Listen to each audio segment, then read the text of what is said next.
I'm Joe Biden, and I can't help but tell you that I stutter. Joe Biden stutters. He's a stutterer. In fact, he was nicknamed Dash because he was so quick at saying things, and Joe Impedia back when he was a youngster. He was a stutterer the whole way through his political career until he got to the very top. And how did he stutter through it? And at what stages did he, well, go up and then go down, just like you speak and you stutter? Many stages in his personal life and his political life, and this is what I'm looking at right now. Joe started off as a legal in the legal law firm type of, well, career, but he wasn't actually a good legal person at all. In fact, his background was seen as being a little bit falsified. When he was in college, he was accused of actually misciting more so, a reference on one of his papers, on one of his exams. And this was the thing that came back to haunt him many years later when he went for the presidency of the United States of America. So the trust that was in him wasn't really there from the very start, because he was accused, but he said, he reckoned himself, that it was just a genuine mistake. He didn't actually use or plagiarize things as such. So whether or not that was the case, we don't know. There was much more stuttering going on in his life too. Now, he was born in 1942 in Pennsylvania, and his father was, believe it or not, a used car salesman and also a furnace cleaner, like of all the jobs in all the world. So he struggled to make money. The father was really working class, and his mother, well, she supported Joe Biden that is, and of course the father in bringing him up and upbringing Joe, but Joe himself was poor. He had to actually work in order to go to high school and to try and get entry into college, where he felt this was the best thing ever to get to college. He had to actually clean and wash the windows of the school in order to gain entry into it. So he worked really, really hard. That was the hard work ethic that was instilled in him. His father actually would tell him that there's a way of being a man, and that's just, when you're knocked down, you bounce back up again, and you get back up and you fight. And his mother, who actually counseled him when he was beaten up by bullies for the stuttering that he actually had, this impediment that he had, unlike many mothers, she actually said, well, you know what you do, walk down the street and, you gotta, show them who's boss and such. So he had this inner toughness that was instilled into him, but he needed it, because as I said, he stuttered all the way along in his life.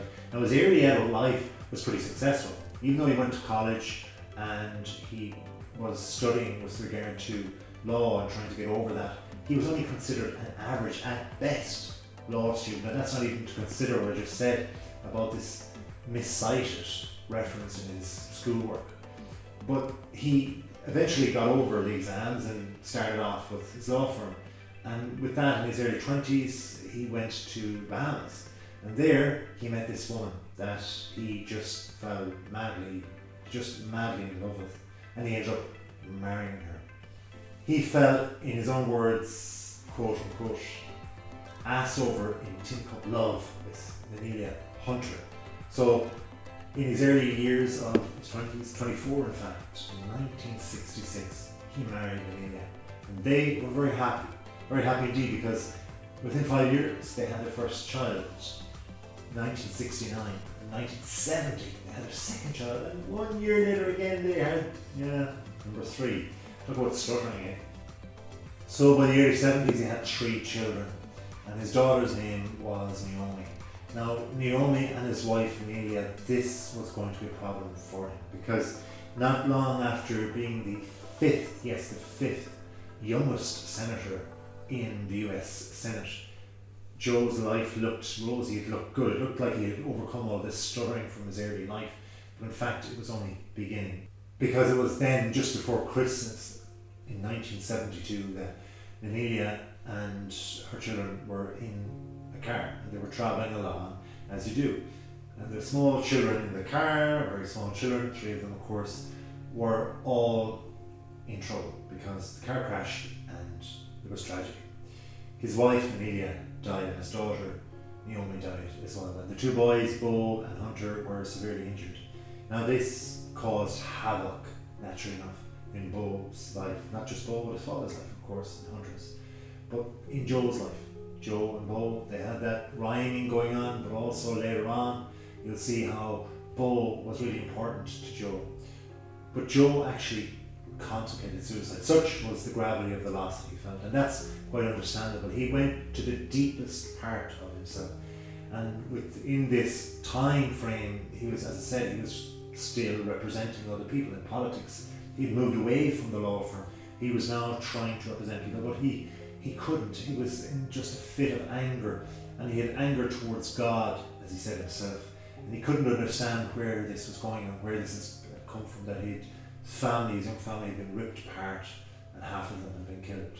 But he struggled on, and his own family supported him, and he continued to just go and represent the people of Delaware and the Senate where he was.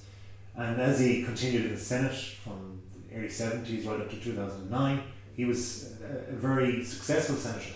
And that part of the stuttering kind of just continued on, but at the same time, he got his teeth into the whole part of foreign policy, because he looked at the Balkans and he wanted to help out there, and he did.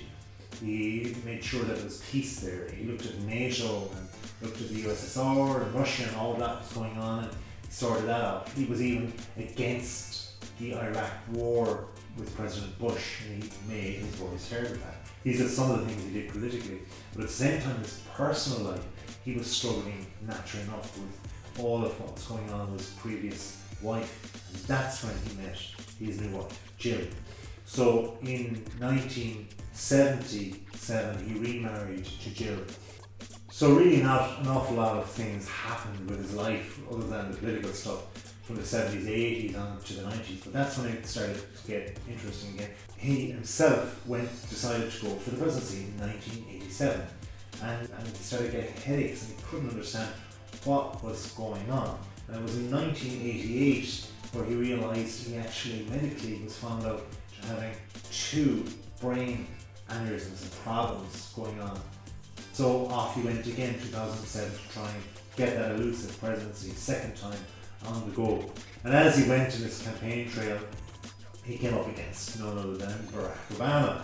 And as we know, Barack Obama became hugely popular. Joe Biden became the Vice President of the United States of America in 2008. Joe Biden continued on as the Vice President for a second term. Success was happening for Joe. Imagine when he was 13 years of age in 2008, all these years later, where he was now freely speaking with no stutter and expressing himself as Vice President. It must have felt good. But Joe wanted more. He wanted and could, realised he could lead more.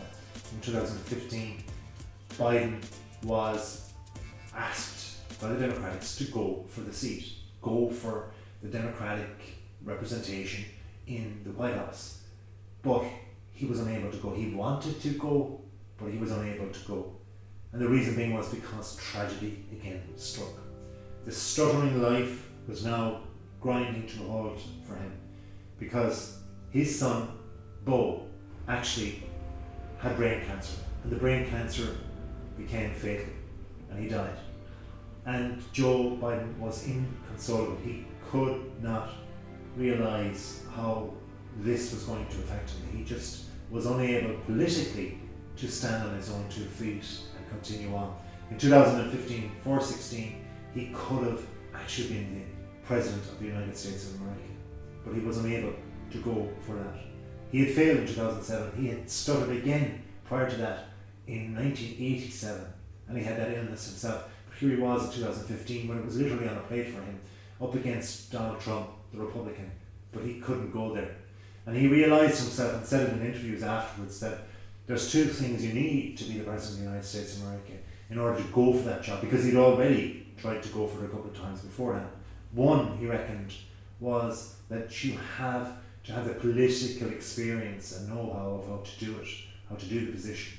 And 2, you have to have the hunger, the desire, the want, the passion to do it. He had the experience, he admitted. He had the qualifications, but he just didn't have that full passion Why? Because he was still inconsolable with the death of his young son. Until up pops 2020 in the US election, and Joe makes a comeback again and goes for the top. Stuttering Joe, the man that everybody thought was never going to make it in the first place because he couldn't even talk properly. So that's how Stuttering Joe got on so well in life. I've asked people what they think of that, and this is what they said.